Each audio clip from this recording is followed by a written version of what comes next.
On paper, Egypt finally looks like a recovery story. Foreign reserves are back above $50 billion. Gold holdings have jumped in value. Nominal GDP is rising fast, and the IMF can tick its favorite box. Reserves are increasing for several months in a row. But there's a problem. Most of this improvement is happening on paper, in prices and valuations, while everyday Egypt is still paying for it in cash, in fuel, in electricity, and at the supermarket.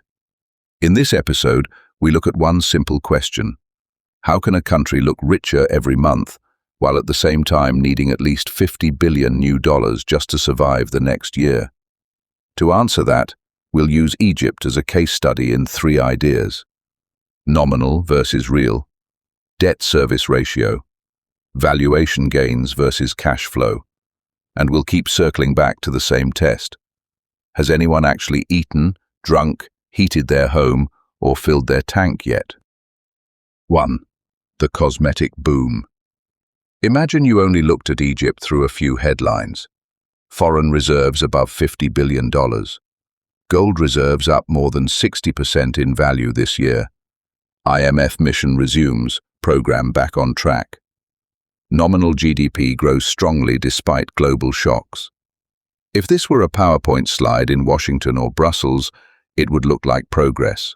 Reserves rising, gold up, GDP up, IMF satisfied. But if you zoom out, you see the cost of these numbers.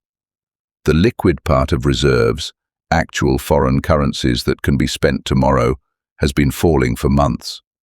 The gold part of reserves looks better mainly because the global gold price jumped, not because Egypt physically added enormous new tons of gold.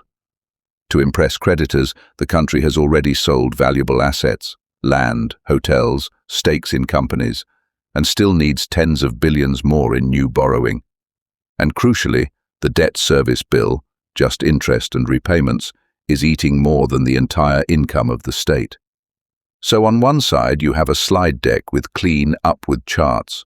On the other, you have households looking at electricity hikes, fuel hikes, food inflation, and telling themselves, these $50 billion in new loans they're talking about, none of that includes what we need to eat or heat or move.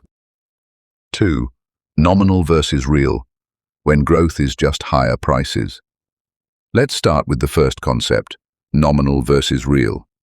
Nominal means, in money terms, at current prices. If a bottle of oil costs £50 this year and $75 next year, nominal spending went up by 50%. Real adjusts for inflation.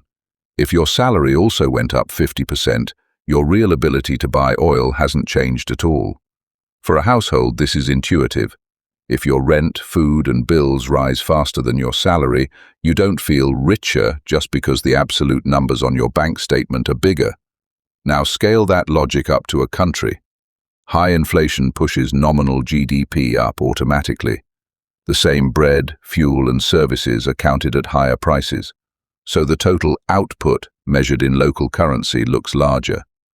In dollar terms, if the exchange rate is managed or temporarily supported, the GDP number in dollars can also look healthier. But real life doesn't move with the same optimism. Wages lag behind prices. Poverty lines catch up with more people. Investment decisions are frozen because nobody trusts the next devaluation. So when we read that Egypt's nominal GDP is rising, we have to ask, is the economy actually producing more or just charging more for the same? Because an inflated GDP number can make debt ratios look better for a while, even if the underlying ability to pay that debt is getting worse. 3. Debt service ratio, when interest eats the state. The second concept is the debt service ratio. For a state, it's basically debt service ratio equals interest plus repayments on public debt divided by government revenues. If that ratio is 20 to 30%, you have pressure. If it's 50 to 60%, alarm bells are already ringing. Independent Egyptian analysts now quote figures roughly in this range. Debt service above 100% of state revenues, around 104% in one key period. Debt service around 2/3 of total expenditures, roughly 65%, leaving little room for anything else. Numbers like these mean something very concrete. Every pound the state collects in taxes and fees is not enough to cover just interest and repayments. Salaries for teachers, doctors, civil servants? You borrow for that. Subsidies, infrastructure, health and education? You borrow for that too. It's the same pattern as a family whose credit card interest already exceeds their monthly salary. Every month, they borrow more just to stand still. Now add the $50 billion in external obligations that analysts expect for 2026. Principal repayments on old loans, interest on those loans, maturing deposits and short-term instruments, plus the constant need to pay for imports, fuel, wheat, medicine. That $50 billion is before anyone has eaten or drunk or heated their home. So when we hear, the state needs at least $50 billion next year, we should mentally add, and that's just to avoid default and keep basic systems running. It doesn't include the human cost of surviving that year. 4. Gold. Valuation gains versus cash flow. The third concept is valuation gains versus cash flow. Over the last year, gold prices have risen sharply worldwide. Many countries that hold gold in their central banks saw the same effect. Without adding much physical gold, the value in dollars of their gold reserves jumped. That jump shows up as an increase in foreign reserves. In Egypt's case, this did something very important on paper. The cash part of reserves, dollars, euros, and other currencies, has been falling as debt is serviced and hot money leaves. At the same time, the gold part of reserves has been rising in value as the gold price went up more than 60% in the period. Put simply, gold went up, adding billions in valuation. Currencies went down as debts and obligations were paid. The net effect, total reserves still look like they are rising. For the IMF, which focuses on the headline number, reserves above $50 billion for several months, this is enough to continue the program. For the central bank, gold has saved the statistics. It has literally masked the drain of liquid currencies. But here is the key difference. A valuation gain is an accounting effect. The gold sits where it always sat. The price attached to it is higher. Cash flow is the ability to pay bills tomorrow. You cannot import wheat with a line in a report that says, "Our gold is worth $3 billion more this year." You either have to sell some of that gold and lose the buffer, or you have to find new dollars from somewhere else. New loans, asset sales, more hot money, more austerity. So when we read, Egypt's reserves increased thanks to gold, we should hear, the valuation of past gold decisions covered up the loss of fresh dollars. It's a clever bridge, but it's still a bridge. At the other end of that bridge, the $50 billion wall is still standing. 5. The $50 billion question. Who pays? Put all three ideas together. 1. Nominal versus real. Nominal GDP grows with inflation, but real life gets tighter. 2. Debt service ratio. Interest and repayments already consume more than state revenues. 3. Valuation versus cash. Gold revaluation boosts paper reserves while liquid dollars drain away. Now drop the $50 billion requirement for the coming year into this picture. If the state must somehow find at least $50 billion to cover external obligations alone, without counting food and fuel for the population, the system has only a few levers. New borrowing, which makes the next year's problem bigger. Selling assets, land, companies, banks, infrastructure. Once sold, they can't earn for you anymore. Using reserves, burning through the buffer created by gold valuation and past inflows.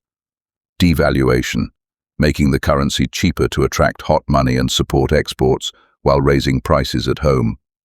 Austerity, higher electricity, fuel and transport prices, squeezed health and education budgets. Every choice is a distribution decision. Who gets paid first? Creditors, state employees, or households? Who absorbs the shock?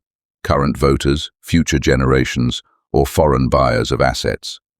On paper, the story can still be made to look positive. Reserves above $50 billion. Gold reserves now worth a record amount.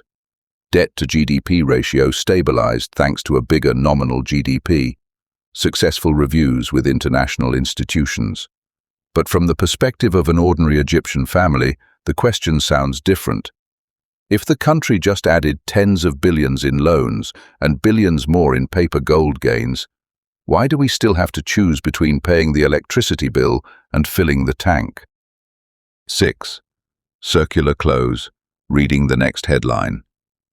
This is why Egypt is such a powerful case study for Aeon Socium. It shows how the architecture of power in a modern economy can turn into architecture of cosmetics. You can raise nominal GDP with inflation. You can improve reserve numbers with gold revaluation. You can postpone defaults by rolling over debt and selling assets. You can impress creditors with careful ratios and technical language, but you cannot escape the basic equation forever. Debt service that exceeds revenues, constant need for new borrowing, a population already stretched to the limit, equals a fragile system, whatever the slides say. So next time you see a headline like Egypt's reserves hit a new high or nominal GDP growth exceeds expectations, try adding 3 silent subtitles in your head. 1. Nominal versus real. Is this just higher prices? 2. Debt service ratio. How much of this goes straight to interest? 3. Valuation versus cash. Is this real cash flow or an accounting gain? Because behind every impressive macro headline, there is always the same human question. Has anyone actually eaten, drunk, heated their home or filled their tank yet? Or are we still just counting numbers on a screen?